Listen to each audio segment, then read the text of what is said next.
Good morning. How are you doing, John? Good to be back with you. It's been a few years. My, how time flies, right? Yeah.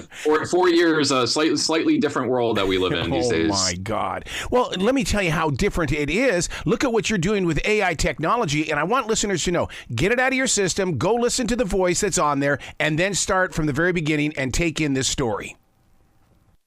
Yeah, so in April 2001, there was this little ranch in Scottsdale, Arizona, in the suburbs. At 8:42 a.m. in the morning, it explodes. Police and firefighters show up. They pretty quickly find three bodies in the rubble: Mary, the mother, and Brittany and Bobby, the two younger children. And obviously, the question is, where's the father? So police immediately kind of try to keep it quiet. He's a suspect privately, but they're hoping that he's going to show up and just say he was camping or hunting or something.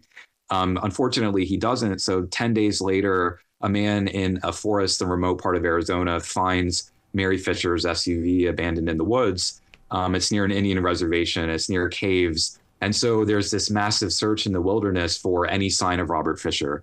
And unfortunately, they don't find any. They don't find his body. They don't find any of his belongings. So the question for the last 23 years has been, did Robert Fisher die in the wild? Did he escape? And I've researched this now for 2 years, and I very strongly believe that Robert Fisher is alive. That's something that's shared by some of the lead investigators. So the great hope with this is we're kind of a Hail Mary to throw this to the audience. And when we say we need audience help, this is one where we really do need the audience's help. So, some of the things that we did, we worked with several forensic artists to do a new age progressed image of Robert Fisher using photos that have never been published of him. And you can see that on our show art for Missing in Arizona. And or you can go to neon33.com where we have a wanted poster.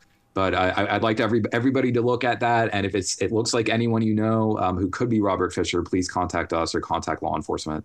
It's not just looking at the picture. You actually challenge them to listen to the voice, this voice that you've got on there. If you've heard this voice before, if you recognize this voice, reach out to me right now. Yeah, it's interesting. So one of the things I'm always looking for ways to use novel technology. And obviously, in the last few years, we've gotten used to AI generated images, AI generated voice. My brother sends me clips where you have like Johnny Cash singing hip hop songs, and it sounds like it's Johnny Cash. It's fascinating and fun. So we were looking, well, what can we do with this to move the case forward? And the hard thing with this case is there's not a lot of source audio. So there's a ton of you, there's a ton of me, as people can make us say whatever they want us to say, which is kind of interesting, kind of scary. But as far as Robert Fisher, he disappeared in 2001, and we don't have a lot of his voice. So one of the things that I did is I used these tapes, these home videos that were rescued from the rubble of his house in a fire safe. And I cataloged every single second of his voice that we have, down to the 1 second little snippet, put it in a Google Sheet. And then we worked with this company called Altered AI, usually works with bigger Hollywood productions. And we're a slightly smaller production, but they were very kind and they worked with us. And they built us based on those snippets that we put together. We only had about 10 minutes of source material and very crackly 80s video, 90s video. And they built us a custom model, so we were able to replicate Robert Fisher's voice. And it's interesting because one of the things when you speak to forensic artists about age progressed images, they tell you we're not necessarily trying to give you an image of exactly what he looks like today. Right. We're trying to give you an image of what he could possibly look like, because they really want to spark in people like, is this kind of familiar to someone I know? And maybe he has different glasses or facial hair or something. With the hope that they'll contact law enforcement. And the way that we view the AI voice is exactly like that, which is when you combine the forensic image of Robert Fisher and the voice recreation of Robert Fisher, somebody might say, oh, that kind of looks like my neighbor. That kind of sounds like him. And then maybe that'll motivate them to come forward to us or to law enforcement.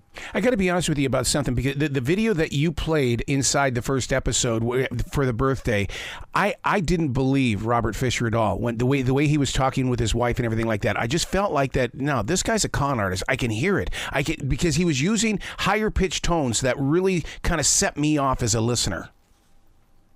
Yeah, it's interesting. So that obviously, that's his real voice. That's him. And It's fascinating because I went through every single piece of video, but beyond just doing it for the AI, I also just wanted to see, well, what can we witness about Robert Fisher? What can we learn? And there are little snippets in there. So, for example, in the first episode, you hear him playing the harmonica, and it's kind of eerie. And the dog.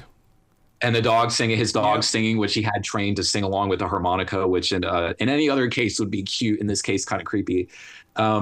But yeah, it's he was an interesting man, and I say this, but in some ways this is a very unique case. In other ways, it's not. So obviously, it's unsolved. It was this house explosion, these murders, this wilderness escape. But in other ways, if you look at these cases of familicides or family annihilations, there's a pattern with many of these guys where they're harder to detect. And so that's something that we talk about. Like Robert Fisher didn't have any documented history of physical domestic violence. Right. So it seemed to come out of the blue. But then if you look at his personality, he has the personality of a lot of these guys. You're convinced this dude's listening to your podcast. I love that, because that tells me, go to the next episode. Go to the next episode. He's going to catch this guy. He's going to get him. Yeah, I think if he's escaped successfully for 23 years, he's monitoring media. And it is wild to think. And you see that with a lot of these cases where this kind of case is extremely rare. And it's very, very rare to find someone after the case. But if you're getting away with it for 23 years, you're going to be monitoring what people are saying about you. Make sure that, I don't say there's a suspect that we just found yesterday in Charlotte and they're listening. And so, yeah, I think that if he's alive, and I do believe he's alive, and as I said, many of the investigators do as well. So the people who have looked at the case the most, and also he was on the FBI's 10 most wanted list for almost 20 years. Yeah. I think he's monitoring this. And it's interesting because obviously doing a show like this, as you do, you're speaking to a broad audience. But for me, I say it in the show, in many ways, sometimes I'm speaking to an audience of one. And that gets to, I truly, that's not a dramatic device. I truly am speaking to Robert Fisher. And so, for example, one of the things that we do, I speak to a friend of his who was a pastor, just learn about Robert Fisher as a person, but also ask him to speak to Robert Fisher spiritually about salvation, because I'm trying to appeal to him if he's listening in. Yeah. What's really interesting about this podcast is that you've made it third dimensional and even fourth dimensional in the way that you're sharing a story, but you're including us. You physically see us. And like you said, you see Robert as well. I mean, how do you write this out? Oh, man, I work 9 a.m. to 11 p.m. nonstop for many, many, many months. I go through like 200 script revisions. It's really tough because it's not just writing. It's not just speaking. I love doing interviews with people, and that comes naturally to me. But the writing is very difficult. I view us as journalism that can be entertaining. I don't view us purely as entertainment.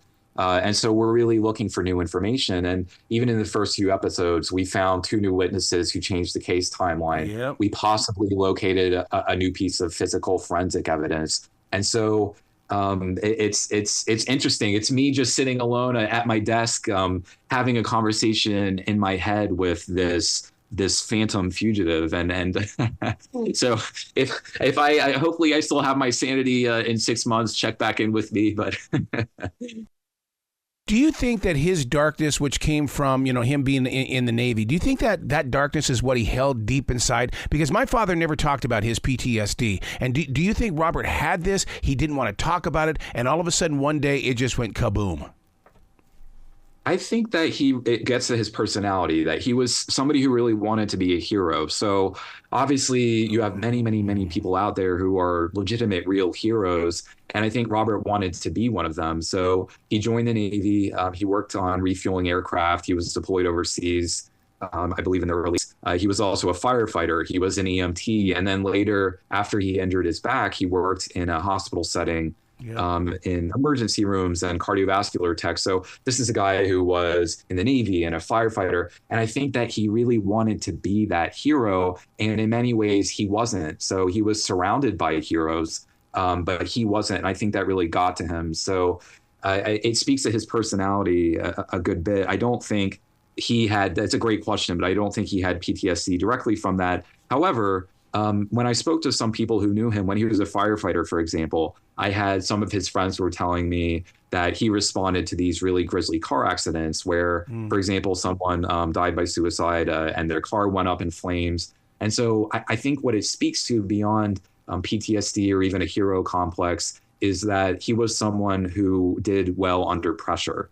And so people ask, well, how could somebody do something like this? It's a horrific crime. And 99.999% of us are never going to do something or know someone who does something like this. But for him, he had the personality where he could pull something off like this and remain calm. You know what's so interesting is that when I listen to the show, it's not just a personalities.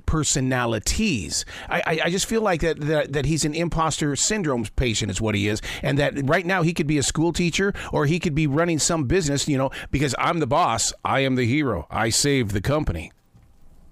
Yeah, absolutely. And I think, one of the scary things is, does he have another family? Oh. So that's something when one of the case detectives, TJ Duran in Scottsdale, he calls this the John List of our generation. And so some of your audience will be familiar with List, but for those who aren't, List committed a very similar crime and in New Jersey in the early 70s. And then he was on the lam for 18 years. And, 15 years in, of course, people were like, why are you still talking about this? And then 18 years, they caught him.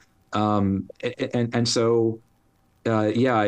think that when they found List was remarried, for example. He had a wife who wasn't aware of who his real identity, clearly, because you're not, hopefully you're not going to marry somebody like that. But he was a chameleon. He hid things well. I think that it is the great mystery of this is, where is he? Why did he do this? But also, who was he? And that's something I really get to in the show, which is, there's always this caricature of these guys, which is they're evil men, but that's all you ever hear. I mean, it's obviously true. I mean, nobody who's not evil doesn't do this in a way, but in many ways also they're normal people and they spiral out of control. And so I really try hard not only to locate Robert Fisher, but also to try to understand him, his personality. And I say in the show, sometimes I say nice, positive things about him. It's not that I like him, not that I'm trying to paint him in a good light. It's that I'm trying to understand him, and in that seeking, I've learned new things about him as a person, his personality,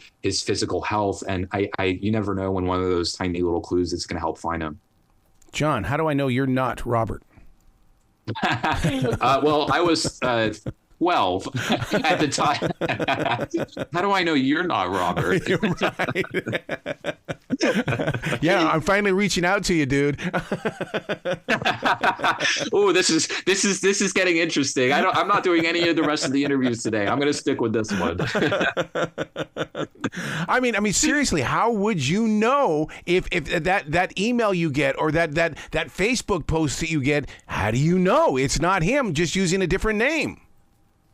Yeah, so first off, I eyeball it. I collected every single image of Robert Fisher that I could find. And people ask, well, why did he blow up the house? And the police will say maybe it was to destroy evidence. I think that's true in a way. I don't think it was to destroy evidence of the bodies or the murders, because he would have been smart enough to know that that's not going to entirely erase all that evidence. But what it was very successful at doing was destroying images and video of him. So we're working with a limited number of photos and video because I was a child of the 90s, so I remember it a little bit, but this generation doesn't. What a pre-digital, pre-social media, pre-iPhone world. So I worked for 2 years and I found something like 28 photos of him. And so yeah, I was hunting for that stuff. And I think I'm looking at every single lead that comes in. I personally review every single lead. Some of them are a little out there, some of them psychics, some of them are it really could be him. And we've already gotten photos of people and I'm like, that kind of looks like Robert Fisher. And so one of the things that I'm doing to incorporate technology, and I'm doing this privately, obviously, is if we get an image, I'm running it through facial recognition software against unpublished images that I have of Robert Fisher to compare it, to say, well, I'm eyeballing it, our team is looking at it, and anything promising with permission we share with law enforcement. But also just generally, one day there's going to be a face that comes in that's like a 95% match, and my heart rate is going to go very, very high up. And it just gets to diligence. And this is true of the investigators. There are some wonderful people who really care about this story. And it's true of me as well, which is it's exhausting to do this kind of work because 999 out of 1,000 leads, there are going to be leads that don't go anywhere, but that one is the lead that leads you to him. And so, again, going back to John List, America's Most Wanted featured the John List case. There was this famous paper mache head, not pre-digital times again, but it was stunning how much it ended up looking like him. But a neighbor of his reached out and she saw America's Most Wanted. And can you imagine sitting there thinking, yeah, I remember, I believe she was like, that kind of looks like our neighbor, and her kids were kind of laughing at her. And she was right. It was John List. So that is the great hope. Wow. But you know what, though? Because we are listening to the podcast, we don't get to see the pictures. But the way that you use your words, you're a wordsmith in the way of designing things. Because the way you even set up the podcast in 2001, you lay out everything to where it really rocks our memory. So that if we hear something in this story, we're going to go, well, crap. I do remember that, and I do remember where I was. I saw him. I mean, you use your words in the right way for those that are listening. No, I really appreciate that. I try hard. And like I said, I can go up 200 scripts, versions of a script. So I really like to take people back to the moment. And these stories that I've done, the Alaska story, it was America during Watergate in Vietnam, and Alaska's booming as an oil state. 9/11, it was not only 9/11 itself, but like think about the night before. So I had a recording of it rained in New York City the night before 9/11. I had a recording of the rain because I find that moment just before is almost as fascinating as the moment of when something happens. And it really is also, I use this show to kind of chart where we've gone as a country since then and how much we've changed in terms of our politics and in terms of technology, just generally in terms of our culture. It's even for me, I was very young when this happened, but I remember bits and pieces of it.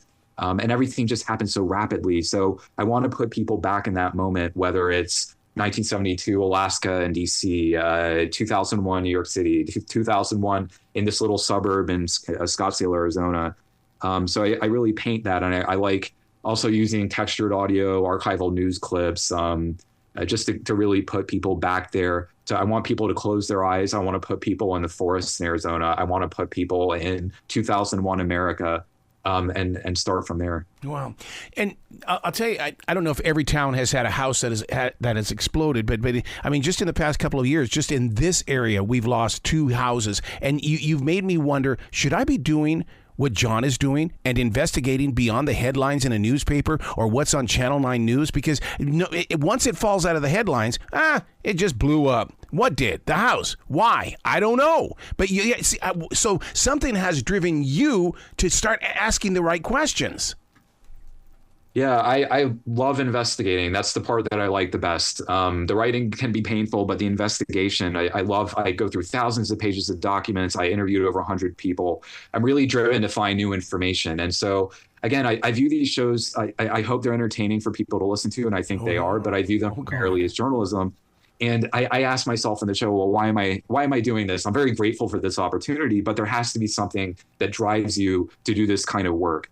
And that's true of the investigators as well. Like there's a deep passion there.